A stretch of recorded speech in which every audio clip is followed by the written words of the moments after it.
오늘은 연암 박지원의 아주 유명한 소설 대표작 허생전에 대해 살펴보도록 하겠습니다. 일단 첫 시간이니까 전체 줄거리와 핵심 정리 부분만을 다루도록 하겠습니다. 이 작품은 박지원의 열하일기라고 하는 책이 있어요. 이게 청나라를 사신으로 갔다 와서 쓴 일종의 기행문이거든요. 그 기행문 안에 옥갑야화라고 하는 이야기가 있는데 그 이야기들 안에 실려있는 소설이에요. 그러니까 가장 큰 건 열하일기, 그 다음에 옥갑야화, 그 다음에 허생전 이렇게 되겠죠. 그죠? 그러니까 전체를 놓고 보면 거의 뭐 액자라고 보면 되는데, 우리가 이제는 공부를 한다든가 아니면은 시험을 본다든가 할 때는 거기까지는 다루지 않으니까 그냥 이렇다라고 하는 배경 지식으로만 보겠습니다. 다음, 주인공 허생을 통해 관념적 유교 사회에 대해 비판하고 당시 시국 정치 사회 현실에 대한 방안과 같은 대응책을 제시하고 있다. 전반부에서는 허생이 매점매석으로 부를 취득하는 과정을 통해 우리나라의 취약한 경제구조, 경제현실을 비판하고 있으며, 후반부에서는 지배계층을 대표하는 이완을 등장시켜 실제 인물이기도 합니다. 사대부 계층의 무능과 허위의식을 비판하면서 현실에 대한 자각과 실천을 촉구하고 있다라고 보시면 되겠습니다. 이 작품을 형식적으로는 발단, 전개, 위기, 절정, 결말 5단계로 이야기를 하겠지만 결말 부분이 정말 베리매니 마치하게 스멀 짧아요. 그래가지고 아마 영상을 만들 때는 절정과 결말을 묶어서 만들지 않을까 싶습니다. 참고하시고요. 자, 발단 부분 보겠습니다. 발단 부분. 독서에만 전념하던 허생 선비는 굶주림에 지친 아내 라고 하는 거 보니까 이 허생이라는 인물은 자 경제력은 없는 인물이네요. 그죠? 요즘 마인드하고는 안 맞아요. 굶주림에 지친 아내가 자신의 무능을 질책하자 집을 나섭니다. 와, 열받았나? 전개. 10년을 계획했던 공부. 그러니까는 굶주림을 안 해보고 10년 동안 참으라고 생각했던 거잖아. 그지? 좀 심했다. 어쨌거나 간에 10년을 계획했던 공부를 중단한 허생은 한양에서 제일 부자라는 변씨를 찾아가 만냥을 구워서 대출부터 하네요. 지방으로 내려갑니다. 그리고 허생은 무엇을 통해 매점 매석을 통해 큰 이득을 남긴 후, 그러니까 나름대로 이 돈을 다룰 줄 아는 인물이긴 해요. 물론 매점 매석이 좋은 방법은 아니지만 어쨌거나 간에 그 돈으로 도둑의 무리를 이끌고 무인도로 데려가서 농사를 짓게 합니다. 잠깐 그렇다면 이 허생은 부를 획득하고 난 다음에 그것을 자신의 어떤 이익을 위하여, 사익을 위하여 썼다라기보다는 나라를 위하여 썼다라고 하는 게 하나가 챙겨질 거고, 그 다음에 두 번째는 당시에는 도둑이 무진장 많았다는 것도 문제가 될 수 있겠네요. 자, 일본에다가 쌀을 팔아 더 큰 이익을 얻는다. 와, 이제는 국제 무역을 했네요. 그죠? 집으로 돌아온 허생은 변씨에게 10만 양을 갚고, 원금만 갚은 거야? 이자는 안 주고? 와, 아니다. 이자 줬다. 그죠? 만 양을 구워서 10만 양으로 갚았으니까 이건 10배네. 그렇다면 진정한 위너는 누굽니까? 변씨네요. 그렇잖아. 허생은 다 썼잖아. 내가 볼 때는 위너는 역시 변씨였던 것 같아. 놀란 변씨가 그 뒤를 밟아보니 남산 밑에 작은 오두막으로 들어가는 것이었다. 그렇지. 허생은 남는 장사가 아니라니까 이게. 그 두 사람은 깊이 사귀는 사이가 되었다. 그렇지. 변씨 입장에서는 손해보는 장사는 아닐 거예요. 자, 발단 전개 위기 봅시다. 하루는 변씨가 이완이라는 정승을 허생에게 소개를 합니다. 변씨로부터 허생이 비범한 인물임을 전해들은 이완 대장이 허생을 방문합니다. 아마 인재 발굴 뭐 이런 건가 봐요. 그죠? 현재의 국가 상황을 타개할 방법에 대해 논의하는데, 이에 허생은 이완에게 세 가지 현실 대응책을 건의하지만 이게 이 작품에서 매우 중요한 부분이죠. 이완은 이를 받아들이기 어렵다며 거절합니다. 지가 묻고서는 지가 거절을 해요. 이거 뭐니? 자, 절정 보겠습니다.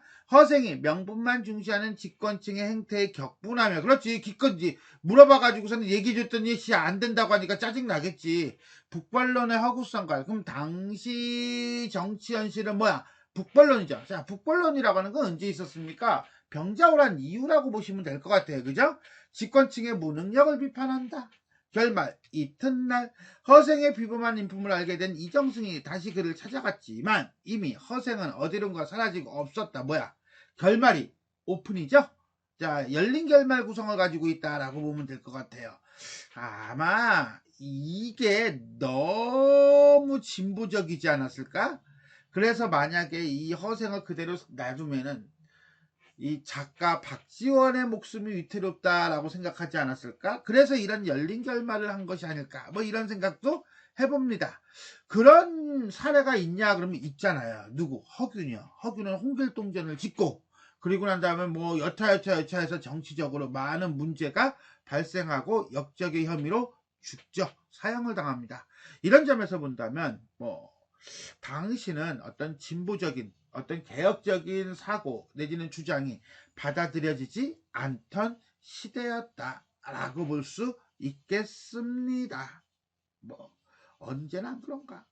하여튼 간에 자, 허생전의 전체 줄거리가 이렇고요. 자, 그럼 이걸 간단하게 정리를 한번 해봅시다. 고전소설이고요. 한문소설이었네요. 풍자소설이고요. 17세기 말을 시대적 배경으로 하고 있고 서울을 비롯한 전국, 그 다음에 무인도를 드러내고 있습니다. 주제는요. 무능한 양반계층에 대한 비판, 그 다음에 현실에 대한 선비의 각성, 그리고 실천을 촉구하고 있습니다.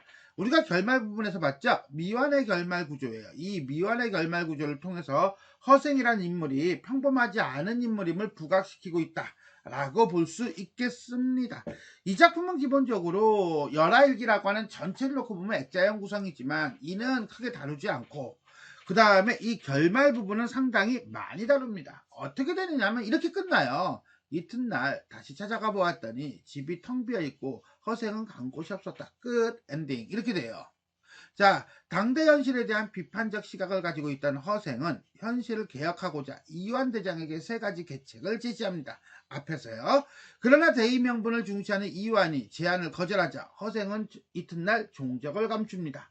이렇듯 일반 고전소설과는 달리 허생이라는 인물이 갑자기 사라져버리는 미완의 열린 결말로 여운을 남김으로써 여기죠? 이게 효과야. 별표 빵 칠게요.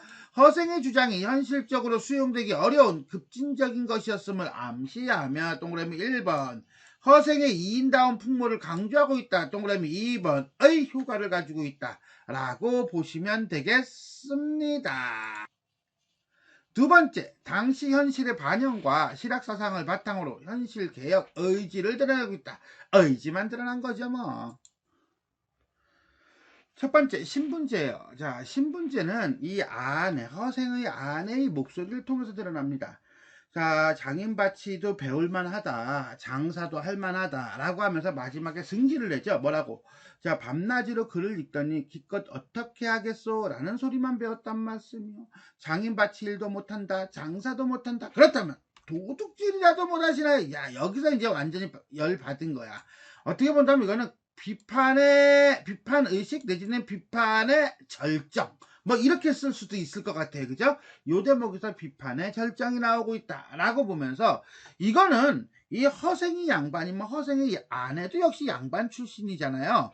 그럼에도 불구하고 조선 전기에 가졌던 어떤 신분제도 그 다음에 반상의 차이 뭐 이런 것들이 조선 후기에는 많이 변하고 있고 또 변화였음을 반영하고 있다라고 볼 수 있겠습니다. 경제 부분이에요. 경제 부분에서는요. 여기 변산에 변산이면 저기 충청도 전라도 이쪽이죠. 자, 수천의 군도들이 우글거리고 있었다라고 하는 것은 결국 민중들의 경제적 기반이 붕괴되었으며 이로 인해서 유랑민과 도적이 증가하였고 또한 이러한 유랑민과 도적들이 전부 다 이제는 바글바글바글한데 이것을 나라에서 제대로 컨트롤하지 못했음. 즉 집권층의 무능을 풍자하고 있다는 거예요. 그건 어디에 나오냐면 여기 나와요. 군사를 징발하였으나 좀처럼 잡히지 않았다. 이거죠. 다음에 또 여기 봅시다. 경제 부분을 본다면 허생이가 이제 돈을 모으는 장면이에요. 거기서 보니까 대추, 밤, 감, 배, 석류, 귤, 유자 과일들을 사들여요. 근데 이게 가만히 보니까 전부 다 어떤 실용적인 과일이라기보다는 제사 지낼 때 쓰는 과일들이에요. 그래 이 제사 지낼 때 쓰는 과일들을 가져가니까 제사를 못 지내. 그래서 값이 두 값으로 올라요. 그러니까 상인들 또 10배로 값을 사요. 그러니까 10배로 이제는 뭐야? 두 값으로 오른 게 아니라 미안. 두 값으로 사서 10배로 팔아요. 매점 매석이죠. 그러니까 이 매점 매석을 통해서 부를 어떻게 합니까? 획득을 합니다.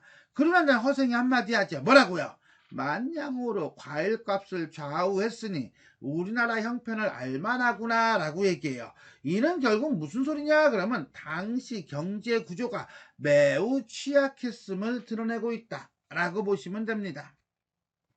정치 봅시다. 정치는요, 이완대장에게 허생이 3가지 계책을 줍니다. 그 3가지 계책 중에 첫 번째가 바로 이거예요. 내가 와룡선생 같은 일을 천거하겠으니 임금에게 아뢰어서 적극적으로 등용할 수 있겠느냐? 라고 했더니 이완이 얘기합니다. 어렵습니다. 라고 얘기해요. 이는 결국 무슨 소리냐? 당파를 뛰어넘는 과감한 인재 등용 자체가 어렵다는 거죠.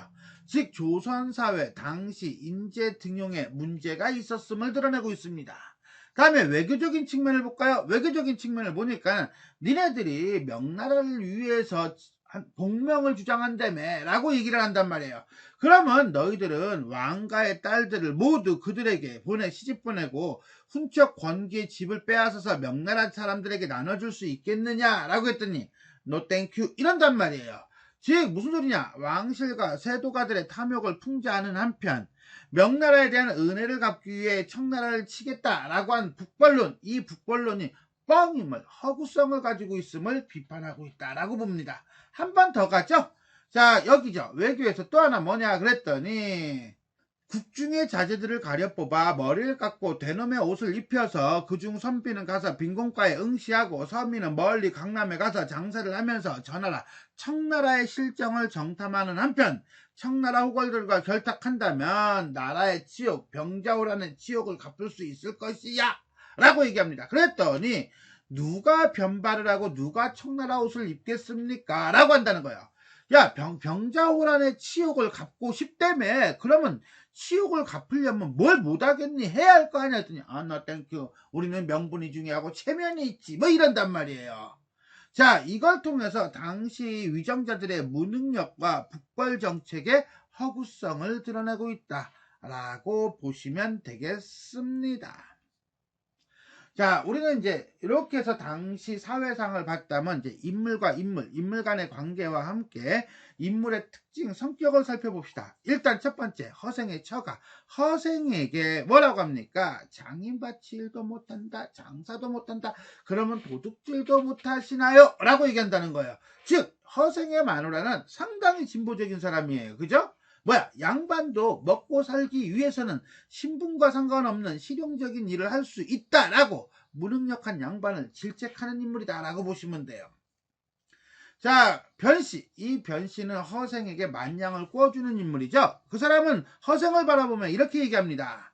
저 사람은 허생은 형색은 허술하지만 말이 간단하고 눈을 오만하게 뜨며 얼굴에 부끄러운 기색이 없는 것으로 보아 재물이 없어도 스스로 만족할 수 있는 사람이다. 그 사람이 해보겠다는 일이 작은 일이 아닐 것이야. 그러니까 나도 그를 시험해보는 것이니 안 주면 모르되 이와 만냥 줄일 바에 이름은 불러서 뭐하겠니? 라고 한다는 거예요. 상당히 포부가 크죠. 배포가 있어요. 그죠?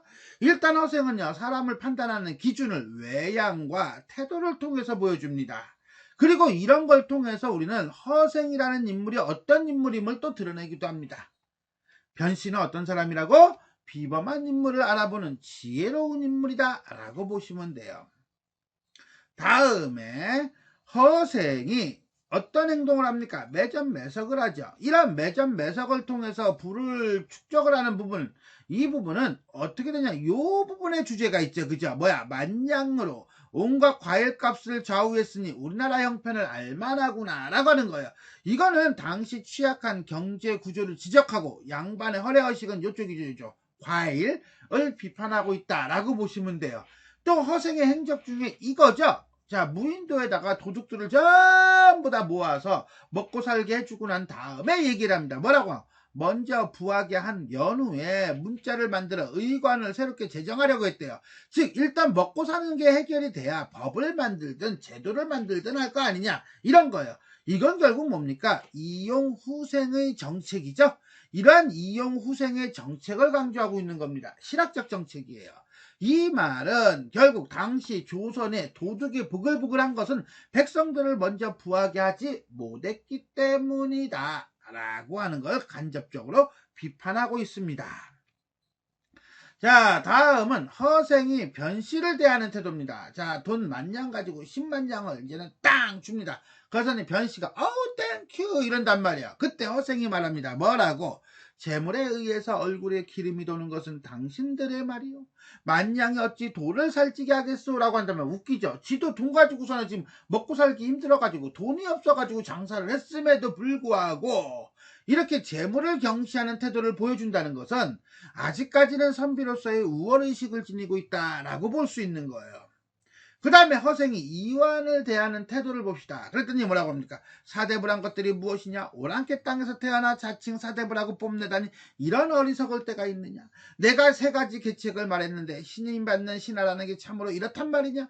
너 같은 자는 칼로 목을 잘라야 할 것이다 라고 얘기해요. 즉 허생이 이완에게 부국강병의 방안을 제시하지만 이를 거절한다는 거예요. 이에 또 허생이 강하게 비판하고 있죠. 결국 이 대목을 통해서 어찌 본다면 이 작품 전체의 주제가 드러나고 있는 건데 북벌론의 허구성과 집권층의 무능력을 비판하고 있다라고 보시면 되겠습니다.